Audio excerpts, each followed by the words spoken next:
Just shut the up. Sorry. That was kind of an awkward way to start a video, but I really want to make sure I got your attention. I've got the secret to effective leadership, and I'm going to show it to you this time. So, how many people out there thought leadership was a little like this? Or maybe you thought every time you spoke, you have to have something so profound to say. True leadership is juggling cats in a thunderstorm. If you can't keep your shoes dry, then you're doing it wrong. I hate to break it to you, but it's rarely like that. But what if I told you the most powerful tool that you had in your arsenal was not your voice, but in fact it was your ears? So many times, leadership is associated with assertiveness and decision making, when realistically, listening is a critical yet silent power that can oftentimes be more influential. When you listen, you are activating parts of your brain that are essential for understanding, empathy, and problem solving. Not only that, but when you listen, you're actually able to process information a little bit better, which in the end will help you make better decisions. But when you are truly listening to somebody, you're actually making them feel much more valued and respected, which ultimately can help for better connections. In fact, this is why when I hold one-on-ones with my people, I don't come with this strict agenda. I want them to be able to speak. This is their time to be able to talk to me, talk about any concerns they have, anything that's going on in their life, anything that's going on in their business, whatever it is that I can do to help out. And that's the time that I need to kind of just shut up and let them go through it. I'm going to have time to speak at a point, but this is their time, and it's my job to make sure that they're being heard. So the next thing it's going to do is it's going to build strong relationships and strong teams. When you listen, you're actually creating a psychologically safe environment for your people to be able to share their thoughts and ideas. By doing this, you're actually creating an environment where innovation and creativity and collaboration can actually run free. Probably one of the more important things though, you're able to create a personal connection with people. When I first became a leader, you're really trying to soak up as much information as possible. You want to be the most effective leader, right? And so you're listening to pretty much everyone around you. One of my first bosses actually told me, try not to get too close to your people. It's important that you always have some sort of a boundary in there. And whereas I could probably see some instances where that might be important, obviously, I'm really kind of glad I didn't take that to heart too much. In fact, the closer the relationships I've had with my people, the stronger the teams that I've actually had. And so I think it's an amazing thing to do. And trust me, there is a difference between hearing and listening. I've said this a couple times so far, but I cannot stress enough just how important it is for you to be actively listening to your people. When you are actively listening to your people, you are fully focusing and understanding and responding accordingly to everything that they're saying. Remember, it's always important to maintain eye contact, put your phone away, turn the music off, turn the TV off, whatever it is that might potentially distract you. And this is kind of hard sometimes. I think in a virtual environment, it's almost impossible to be free of distractions because there's so much going on kind of outside the world when you're trying to talk to somebody over video.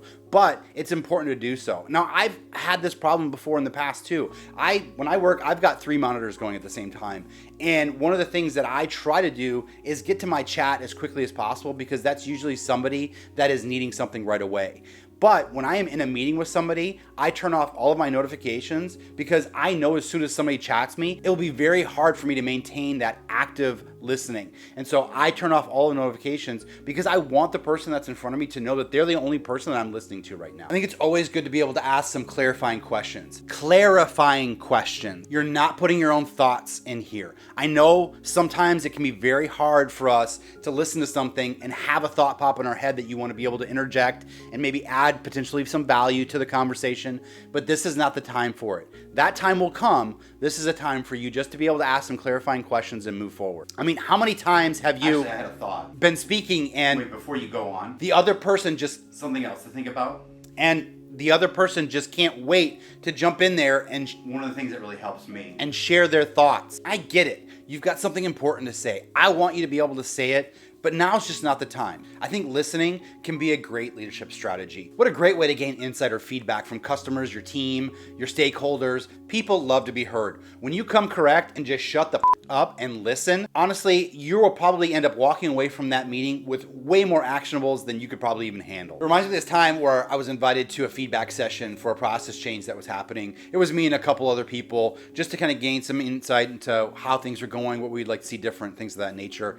But it was funny because after everything that anybody said, the person that had called the meeting would almost interrupt them. They wouldn't necessarily interrupt them. They'd stop them right at the end though and give why they went this direction or why it was happening, or maybe why the feedback may have been valid. Trust me, when you're getting feedback, you are going to run across situations where you get very, very valid feedback and you are going to get very, very invalid feedback. But trust me, they are both important. They are going to give you insights regardless. Bad feedback gives you insights into good feedback. Don't discount them just because you don't like it. In leadership, it's inevitable that you're going to have to diffuse situations. And I think listening in these types of situations is absolutely going to be key. Typically, when you are working with a situation where, conversations are heated, emotions are heated, everybody wants to get their thought out, right? Think about arguments that you've probably been in. Nothing really gets accomplished. It's only when you start to calm down to when you could really start to have a good conversation and maybe break through some of those barriers. Just remember, when you shut your yap, open your ears, people that tend to be heard will calm down almost immediately. And listening is such a great strategy that so many leaders have been able to use. Some people look at this approach as being more of a passive form of leadership, when realistically, it makes you more informed and effective. And finally, the person you probably don't listen to nearly enough is yourself. How many of you out there have some sort of form of self-reflection and you think about situations that have maybe happened to you that week and thought about, like, is there a different way I could have done things? Maybe could I have looked at a situation a little bit better? This type of self-reflection is absolutely key in order to making yourself better. Leaders need to be able to listen to their instincts and their conscience in order to make decisions that align with their values. And when you practice things like your mindfulness, you can actually enhance your inner listening, which in turn can help you as a leader gain more clarity and make more groundbreaking decisions. Thanks for watching. I hope you've been able to take away some good practices that you can start to do when it comes to your own active listening. I would challenge some of you this week to go out there and maybe just spend a day where you're listening and you're not talking nearly as much. See what results you're able to get from this. Again, thanks for listening. Don't forget to hit that like and subscribe. Remember, elevating yourself to the next level starts with just a single step. Take that step this week. Thanks. We'll see you next time.